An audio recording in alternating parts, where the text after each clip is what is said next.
Well, it's a bit before sunrise, and I'm hiking along the road here in the main canyon.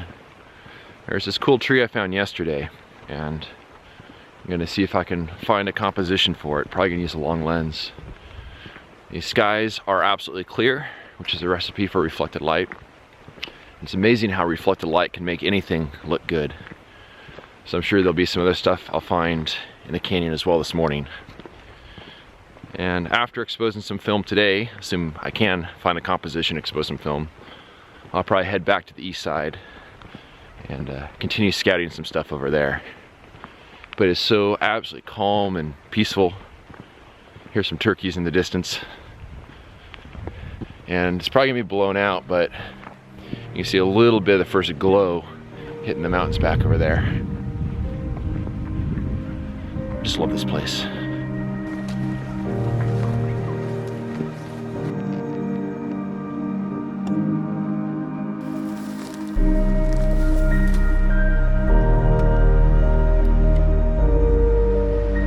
I just finished taking a photo of this yellow tree you see back behind me, and what really caught my eye was the fact that you have this really nice yellow color set against this kind of cool, kind of purplish hillside in the background with all these kind of bushes and trees and stuff that had lost their leaves. And I like that color contrast between the sort of yellows and sort of the blues and the purples. I did my exposure, it was metered at 40 seconds, and when you count for reciprocity failure, it means about 1 minute and 20 seconds. And during that entire time, the wind didn't move. And it may not have been during the best possible light, but it was pretty good light, just kind of a soft, subdued light. But I did want to do that exposure before the light got even stronger, just because the wind's going to kick up here pretty soon as the light gets better. And even as I'm recording the video right now, I was actually just watching as the leaves were shaking a little bit, and that wouldn't work really well. And looking up around me, I see some of the cottonwoods just barely moving in the breeze. But to take this photo, I used my 600mm lens to try to help kind of isolate the tree against the background. And I wanted to go with the horizontal composition because horizontal gives a really calm feeling. Sometimes vertical doesn't give that same feeling, and it's very calm and it's very peaceful here right now. So I think that might really help to kind of show that a little bit.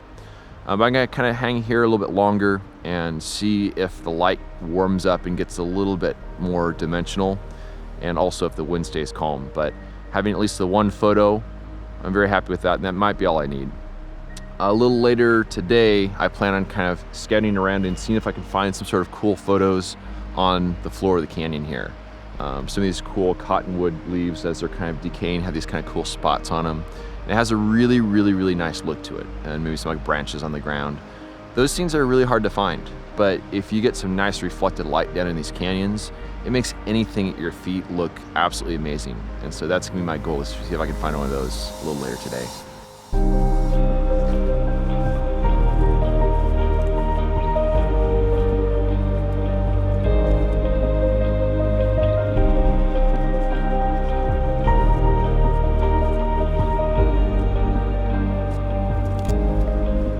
So I went ahead and made a second exposure of that scene.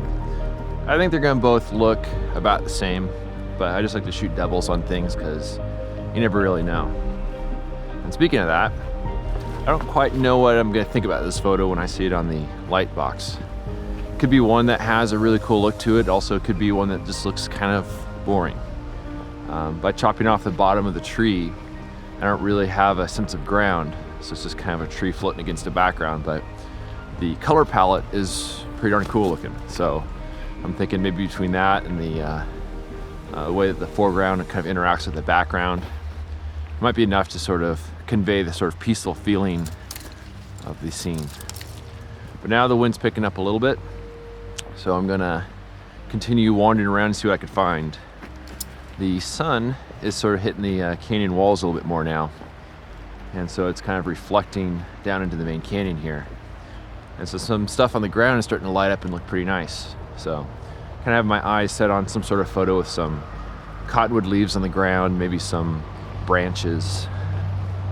Those are kind of hard scenes to find, but there's a lot of stuff like that down here, so we'll see what we can find.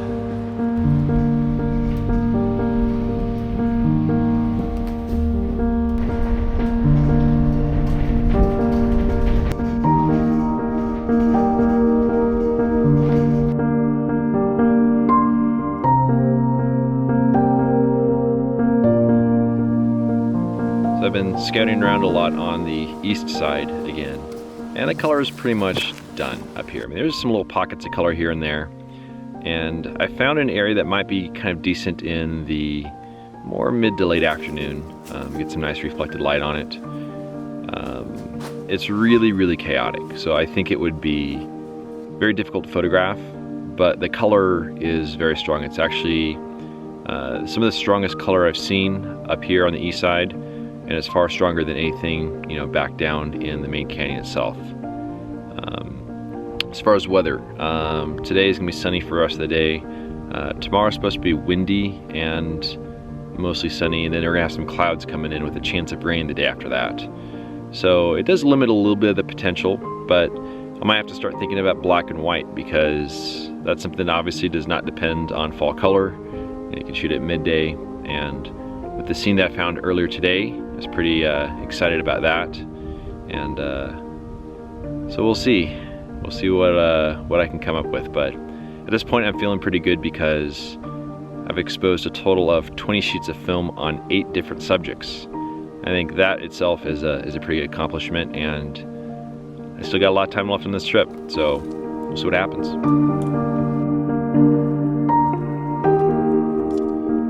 While wandering around the washes, I found this kind of a cool scene here. And this is something I've kind of walked past many times over the years, and it's an area where the wash kind of chokes down to become quite narrow. And in that area, there's some rather large rocks that kind of get piled up there on the edge of the sandstone wall.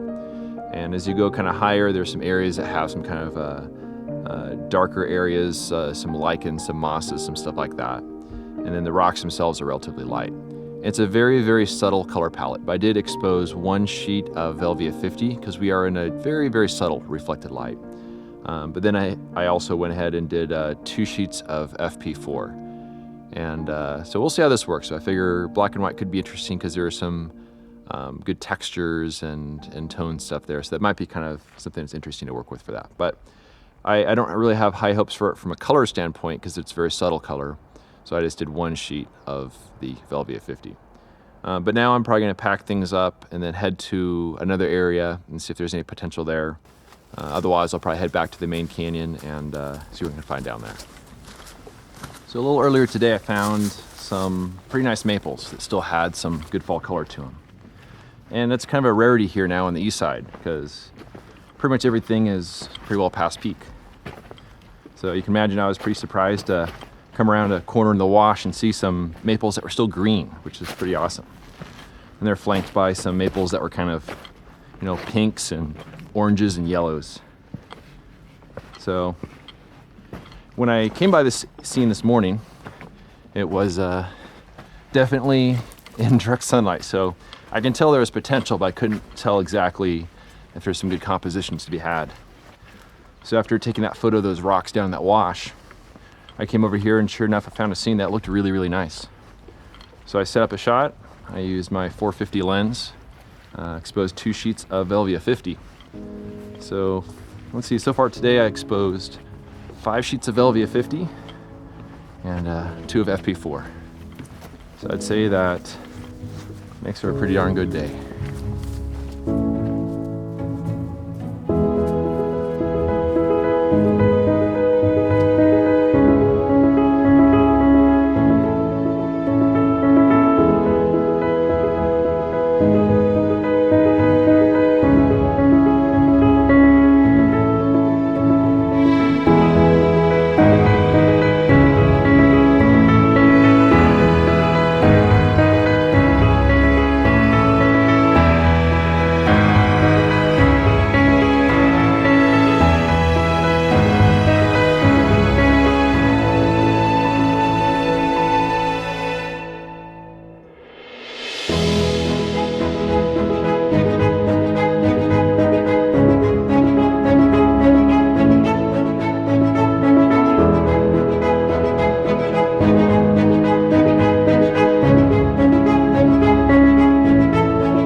If you love this content and want to help support my journey, you can do so by subscribing to my YouTube channel, telling a friend, or sending a voluntary contribution of just $24 a year with PayPal or Patreon. I depend on the generous support of people like you to produce this ad-free content.